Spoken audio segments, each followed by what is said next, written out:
स्वर्गीय यशवंतराव चव्हाण साहेबांच्या जयंतीनिमित्त महाराष्ट्राचे मुख्यमंत्री देवेंद्र फडणवीस साहेब,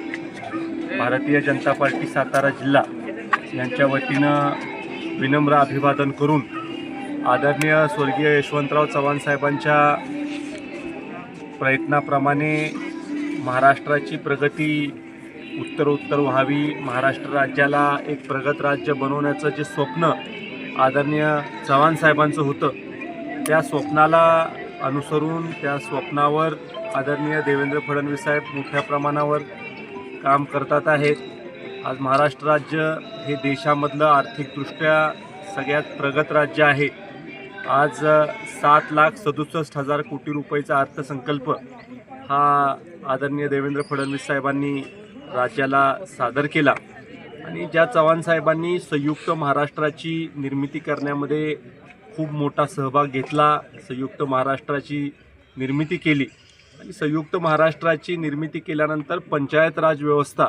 ज्या व्यवस्थेमुळे सर्वसामान्य माणसाला सत्तेमध्ये सहभागी होता येतं, सत्तेमध्ये त्याला नेतृत्व करता येतं,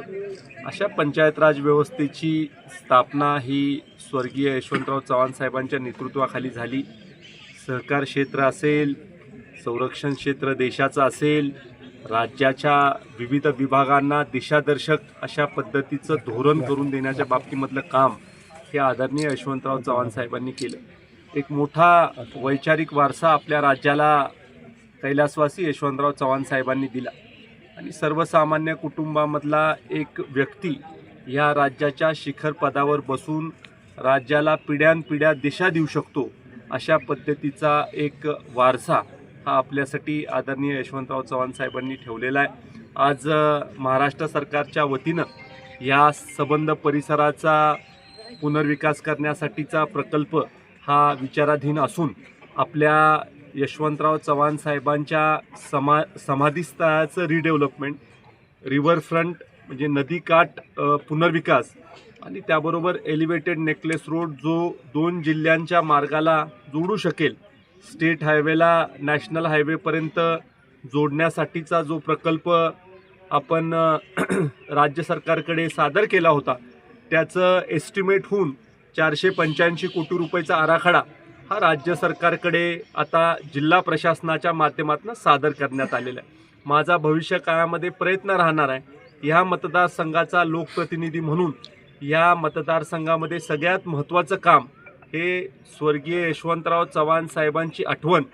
पिढ्यानपिढ्या तेवत ठेवण्यासाठी, या सबंध परिसरासाठी मोठ्या प्रमाणावर पैसा राज्य सरकारकडनं उपलब्ध करून देण्यासाठी आम्ही प्रयत्नशील आहोत. मुख्यमंत्री महोदयांशी अनेक वेळेला चर्चा ह्या प्रकल्पाच्या बाबतीमध्ये माझी झालेली आहे,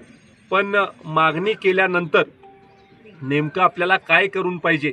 याच्याबद्दलच्या लोकांकडनं सूचना घेतल्यानंतर एक प्रिन्सिपल आराखडा हा तयार झालेला आहे आणि तो प्रिन्सिपल आराखडा तयार करत असताना सार्वजनिक बांधकाम खात्याच्या सगळ्या अधिकाऱ्यांना विश्वासात घेऊन त्या सगळ्या अधिकाऱ्यांना आमच्या ज्या मागण्या आहेत त्या मागण्या देऊन त्यांच्याकडून एक प्रकारचं सर्वेक्षण झालेलं आहे आणि सर्वेक्षण झाल्यानंतर एक आराखडा आज राज्य सरकारकडे सादर करण्यात आलेला आहे. पण रक्कम खूप मोठी असल्यामुळे